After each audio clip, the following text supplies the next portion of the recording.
We salute the Hamas brigades, they chant. Hundreds of people gathered in central Ramallah, one of a growing number of protests in towns and cities in the occupied West Bank. Israel's war on Gaza is uniting people across the Palestinian territory. We're one people in the West Bank and Gaza. Our blood is one. We're in small jails. We suffer from raids and settlers. We're locked in. We can't move. Settlers attack farmers and chop off trees. I feel let down by the Arab people. I don't count on the Western world because Israel is their project, not only the US project. It's a British, French, German, European, and American project to protect their interests in the Middle East. We're not here to say God is with Gaza. We're part of Gaza and the battle itself. They tried to tame us for so long. People have scattered, but the anger kept brewing. People just want their voice to get heard. Gaza's children are ours too. The blood flowing in Gaza is ours.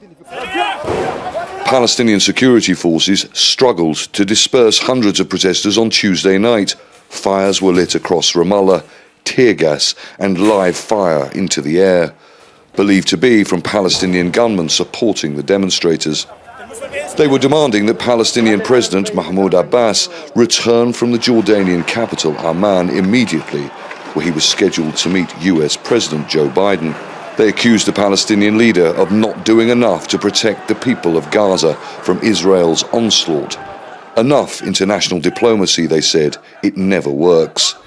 The situation calmed when Abbas announced he was coming back to Ramallah and he had cancelled the meeting with the US president.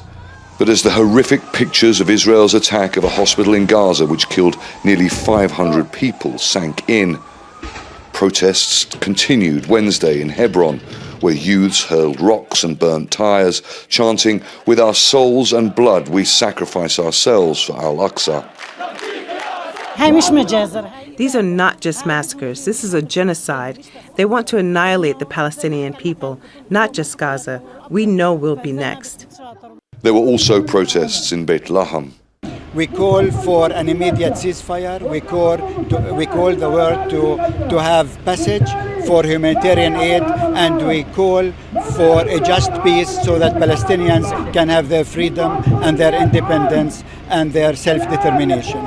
As Israel's bombardment of Gaza continues, there's a widening feeling here amongst the people in the occupied West Bank that demonstrations are the only way that they can highlight the decades of suffering they have endured under Israel's occupation and try and stop Israel's relentless killing of their friends, families and fellow Palestinians in the Gaza Strip.